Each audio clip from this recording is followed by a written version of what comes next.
Bismillahirrahmanirrahim. Alhamdulillahirabbil alamin. Allahumma shalli wa sallim ala sayyidina Muhammadin miftahi babi rahmatillah adada ma fi ilmillah salatan wa salaman daimaini bidawami mulkillah wa ala alihi wa sahbihi. Allahumma shalli ala sayyidina Muhammadin salatan taftahu biha lana futuhal arifin wa tufaqihuna biha fid din wa ala alihi wa sahbihi. Assalamualaikum warahmatullahi wabarakatuh. Alhamdulillah, ibu-ibu dan pemirsa dimanapun antum berada, pada Rebu sehari hari ini bisa kembali saya hadir ngaji bareng antum semua di sini. Alhamdulillah. Sebetulnya masih betah di sana. Ya. Udaranya mirip Solo, cuacanya tawang-mangu. Suhunya 10 sampai 16 derajat. Ya, hujan 2 hari berturut-turut hujan. Nikmat. Kemudian lihat orang rukun, senang. Ya, lihat orang berangkat ke masjid satu dengan yang lain itu rukun, yang duduk ngobrol juga rukun. Begitulah pemandangan di Masjidil Haram dan di Masjid Nabawi. Mudah-mudahan antum semua dan saya dibuat sering ke sana untuk haji, umroh dan ziarah dalam keadaan sehat wal afiah, mudah tanpa susah payah, rezeki berlimpah, ruah penuh barokah, selamat dunia ilal jannah. Amin Allahumma amin. Saya nggak ngasih oleh-oleh apa-apa. Saya oleh-olehnya ilmu. Jadi saya bawa oleh-oleh itu kitab satu tas besar. Koper besar itu isinya cuma kitab. Jadi saya keliling ke toko-toko kitab, berburu kitab. Di Jeddah, di Madinah, di Mekah. Yang saya cari kitab. Yang lain mungkin carinya yang dicari. Nah kalau saya nyarinya kitab. Satu kitab itu bisa ngasih manfaat buat diri saya dan orang banyak. Di antaranya yang akan saya sampaikan pada sore hari ini, insyaallah barokah. Bismillahirrahmanirrahim. Qala Amr bin al-As radhiyallahu anhu, intaha ajabi inda thalath. Al-mar'u yafiru minal qadar wa huwa laqih, wal rajulu yara fi aini akhihi al-qadah faya'ibuha wa yakunu fa'inihi mithl jadi' fala ya'ibuh wal rajulu yakunu fi dabatihi as-sa'r fayuqawwimuha juhdahu wa yakunu fi nafsi as-sa'r fala yuqawwim nafsahu. Atau kama qala radhiyallahu anhu. Dari kalimat hikmah ini saya mau ambil yang tengah saja. Itu ada 3 perkara kata Sayyidina Amr bin As radhiyallahu anhu yang membuat saya terheran-heran. Jadi terheran-heran dengan puncak keterheran-heranan. Ada 3 kelompok manusia. Tapi yang mau saya bahas satu saja. Warajulu yara fi aini akhihil qadah. Seseorang yang melihat ada kotoran di mata saudaranya, kecil, dia melihat, sementara ada kotoran yang sangat besar di matanya sendiri, dia tidak bisa melihat dan tidak bisa mencela kotorannya. Tapi kalau di mata saudaranya kecil aja dia cela, dia anggap kekurangan, dia hina, dia rendahkan dan seterusnya. Ini yang mau saya bahas. Bu, gajah di pelupuk mata tak tampak. Terus kuman di seberang lautan tampak. Itu peribahasa bahasa Indonesia. Dalam hidup ini, kalau kita sibuk lihat orang lain, enggak bakal senang. Makanya orang-orang yang soleh itu terheran-heran. Gumun aku, heran saya. Dengan manusia kok hobinya itu lihat kurangnya orang lain. Dan orang lain itu pasti punya kurang. Jadi kalau hobi kita, na'udzubillah min dzalik, cari kurangnya orang lain, maka kita nggak akan ketemu orang yang plus. Nggak akan. Karena orang yang ganteng seperti saya ini, Masya Allah, Yang baiknya seperti saya ini, Masya Allah ya. Tapi kalau diteliti ya, welekku yo akeh, di zoom in, jerawat. Zoom in lagi waktu ngomong untur remuk. Betul kan ya? Diteliti lagi, jenggot ya sudah semir nggak karuan. Diteliti lagi, Masya Allah, ini kaki penuh dengan luka, bekas jatuh dan lain sebagainya. Diteliti lagi, tangan pernah patah. Diteliti lagi, zahirnya ini banyak yang remuk, apalagi batinnya. Masya Allah, wakeh kurangnya. Yang seperti saya, apalagi yang seperti itu. Paham maksudnya enggak? Bukan saya mau bagus-baguskan diri saya, enggak, biar nyoto gitu ya, ngasih contoh biar gampang diterima. Jadi kalau kita punya teman kita itu sebaik apapun, tapi kita carinya kurangnya, enggak bakal ketemu baiknya.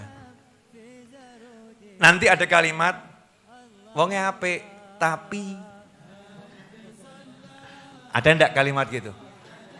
Orangnya baik, tapi sebetulnya mau ngomong wong elek gitu loh ya.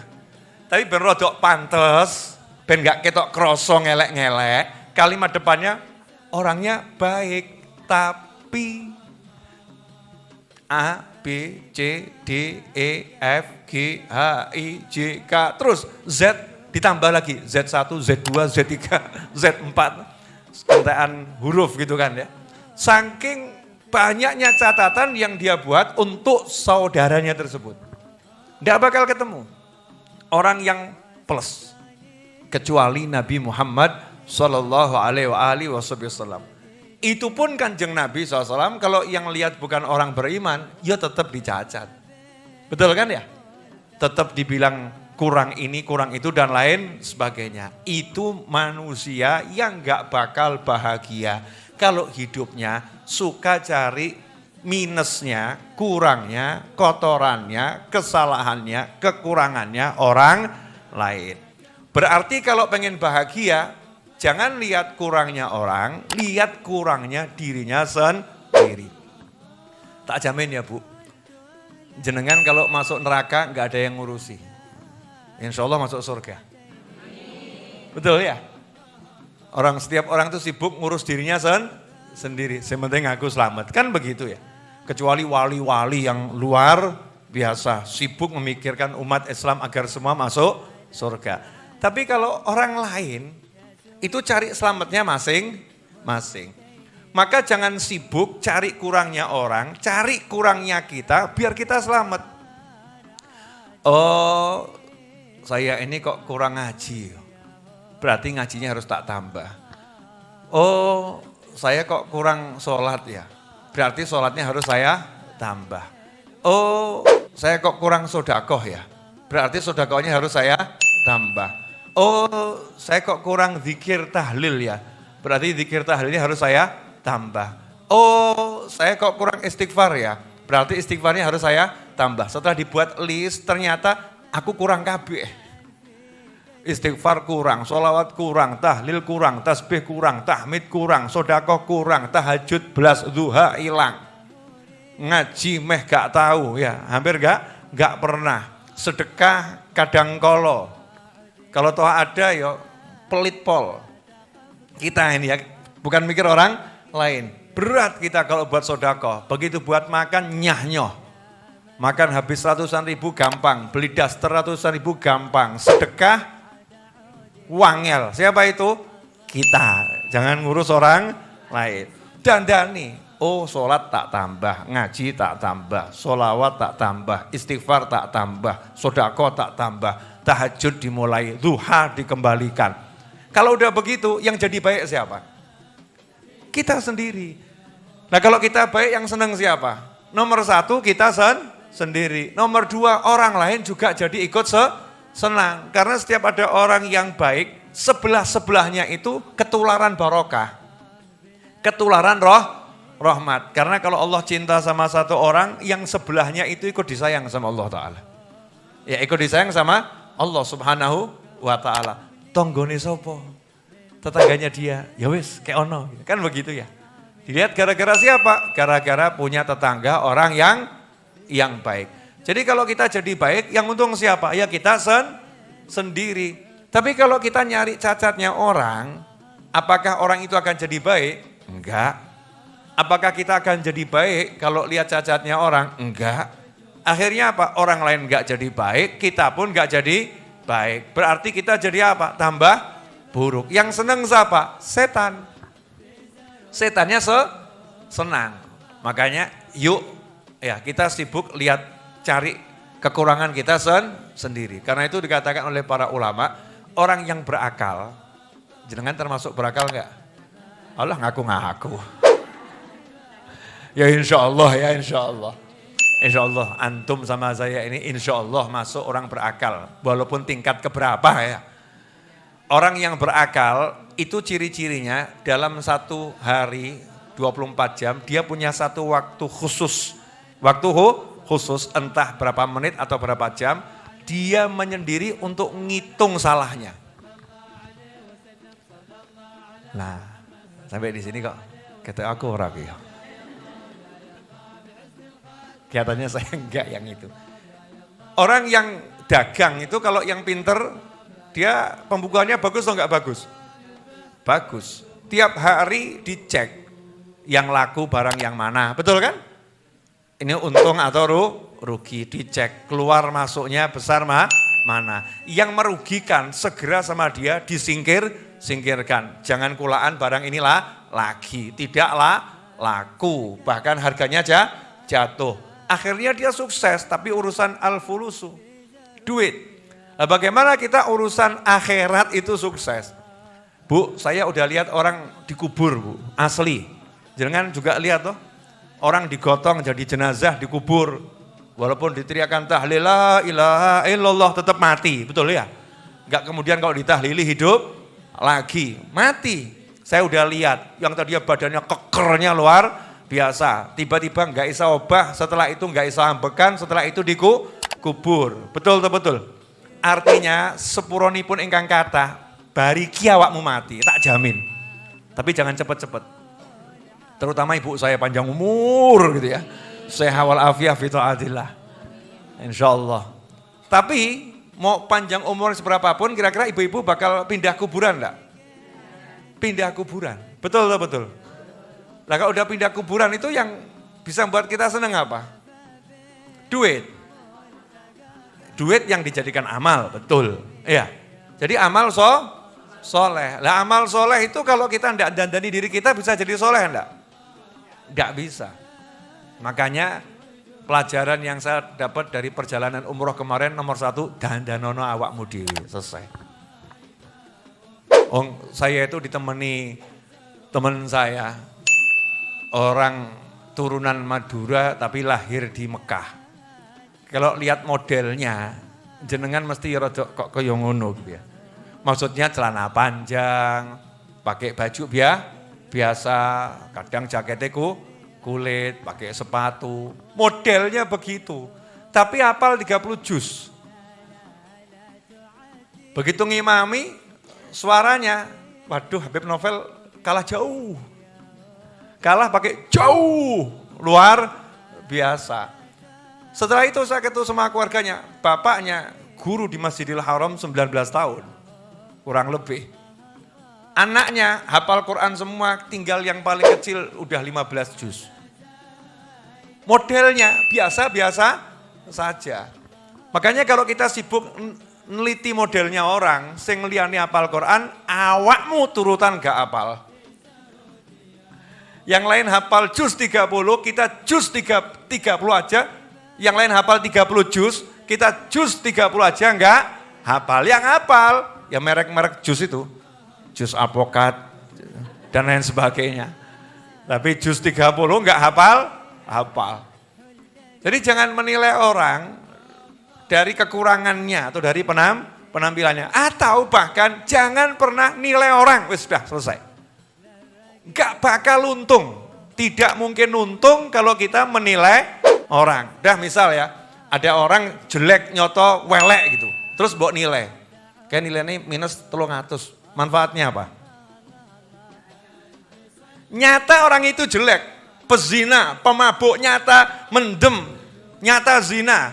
Terus mbok nilai lho. Wong elek kuwi dapat manfaat. Blas. Enggak ada manfaatnya. Apalagi yang tidak nyata. Kata seorang ulama, saya enggak pernah berani menilai saudara saya. Kenapa? Karena alat ukur yang saya gunakan untuk menilai itu masih namanya perkiraan alias prasangka.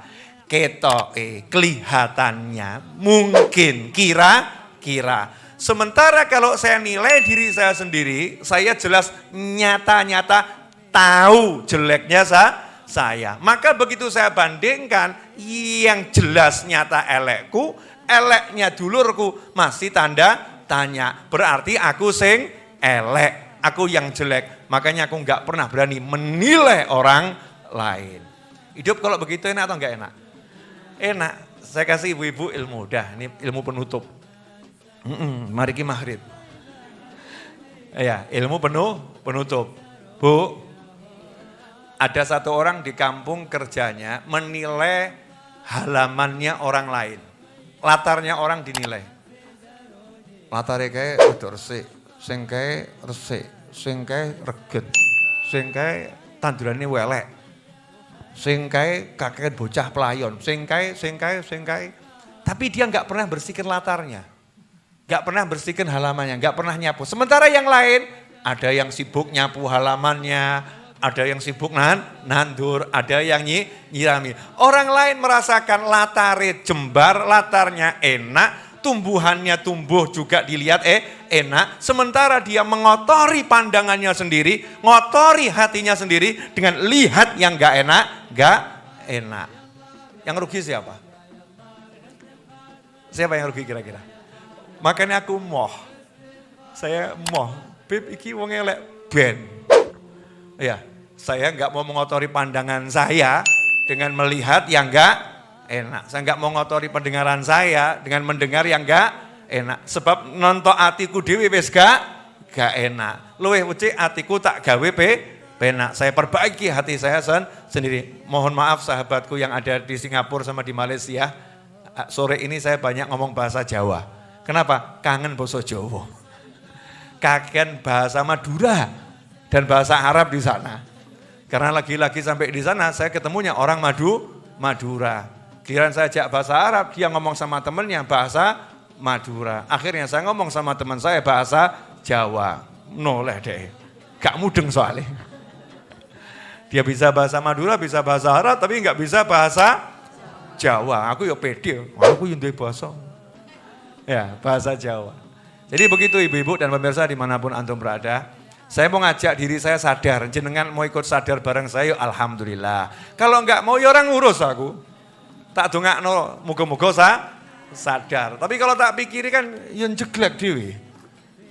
Mosok saya mau kira-kira kita rasa sadar. Berarti kan saya jelek, betul ya? Saya mau ngajak diri saya sadar, enggak usah ngurusi orang lain. Wa ma 'alaika illal balagh. Tugasnya Kanjeng Nabi loh, sallallahu jelas. Tugasmu hanya menyampaikan. Orang harus begini, orang harus begini, orang harus begini. Orang enggak boleh begini, orang enggak boleh begini. Enggak pernah, kamu enggak ada. Dia enggak ada. Itu Nabi Muhammad SAW. Kalau kita sibuk, dae. Ini kalau dibuat jadi tarian nih. Mungkin gerak tangan kita ini bisa jadi tarian. Coba kalau begini. Ternyata aku masih jelek. Dandani. Saya suka yang begitu. Ya, makanya kenikmatan saya paling nikmat itu ketika di Masjid Nabawi, duduk di pelataran, melihat umat manusia. Saya lihatnya asyik semua itu. Wadah anak muda, laki-laki, tangannya pakai gelang, gitu kan ya. Kalau kita nyawang, mosok wong lanang nganggo gelang. Saya enggak lihat itu belas. Pakai celana panjang, enggak pakai sandal, enggak pakai kopiah, kaosan. Tapi gandeng neneknya gandeng ibunya gandeng anak perempuannya yang lain. Wedok-wedok kabeh iki, sing lanang dhek dhewe umurannya paling sekitar SMA itu. Dengan gagah, ayo dikawal ini neneknya, digandeng, Masya Allah. Bocah kok bisa mikirkan orang lah lain. Coba itu kalau kita, Bu, neng kene ya Bu ya, ruwet Bu, rame kan gitu ya. Nanti biar dikawal sama Mbak Yu ya Bu ya, aku tak melaku sih. Ini enggak dikawal, ini kan amal yang luar biasa. Asyik dok pokoknya lihat umat Islam rukun gitu. Umat Islam rukun, modelnya apapun, seperti apapun bentuknya. Dan jangan suudzon sama yang sholat langsung ngadeg kalau di sana ya. Sholat langsung ngadeg. Kenapa? Karena habis sholat dia harus lari. Ditunggu jamaah Indonesia. Lah kenapa? Dia bagian nyiapkan makan. Sementara jamaah kita ini kalau habis sholat langsung ke restoran. Nanti kalau dia nggak ngurusi mau makan apa? Jadi kadang ada yang sampai nggak sempat zikir itu gara-gara ngurusi orang lain. Terus harus ngepel, pelataran. Karena ibadahnya adalah melayani orang. Ya dia sambil ngepel ya zikir, sambil melayani orang ya zikir, tapi nggak sempat duduk. Kalau kita kan sempat duduk. Kenapa? Yang dilayani. Nah, yang diladeni kan sempat duduk. Jangan sibuk menilai orang dengan keburukan, tapi nilailah orang dengan kebaikan. Insya Allah itu akan jadi jalan kita menjadi orang yang baik. Alhamdulillah langitnya terang. Tadi siang saya ndonga minta hujan. Kata ibunya, mulai umroh kok jalur hujan. Dan di sana hujan Oma, di sini biar hujan sing terus gitu. Seneng saya lihat air hujan itu tanda rahmat. Insya Allah jadi barokah. Amin. Alhamdulillah, mari kita tutup dengan doa. Insya Allah barokah dan manfaat. Bismillahirrahmanirrahim. Alhamdulillahirabbil alamin.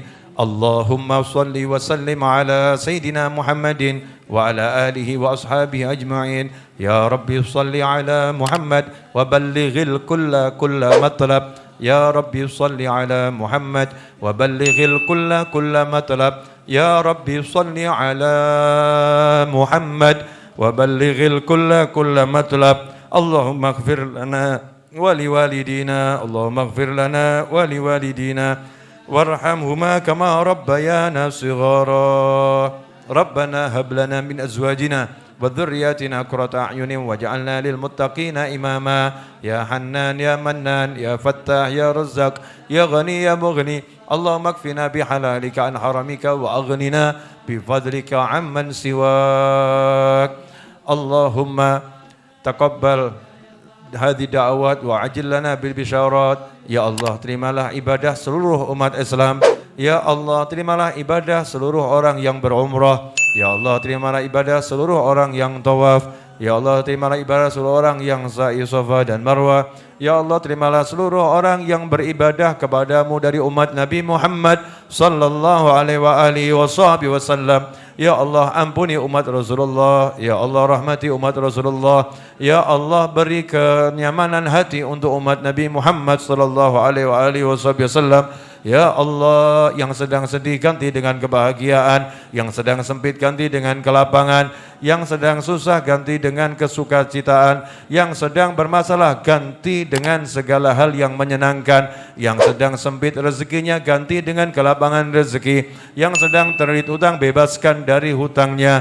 Ya Arhamar Rahimin, bagi yang punya hajat wujudkan hajatnya ya Rabb yang Engkau ridhai dengan mudah tanpa susah payah. Ya Arhamar Rahimin, jadikan semua yang mengaminkan doa ini ya Rabb dan yang berdoa ya Rabb, jadikan semuanya orang-orang yang Engkau cintai ya Allah, yang Engkau rahmati ya Allah, yang Engkau pandang dengan pandangan kasih sayang ya Arhamar Rahimin. Ya Rabb, sampaikan kami ke Makkah Al-Mukarramah dan Madinah Al-Munawwarah untuk haji, umrah dan ziarah baginda Muhammad sallallahu alaihi wasallam. Allahumma اكتبنا والحاضرين والسامعين يا رب من الحاضرين في المكة المكرمة وفي المدينة المنورة مع الحاضرين يا أرحم الراحمين يا أرحم الراحمين يا أرحم الراحمين يا الله.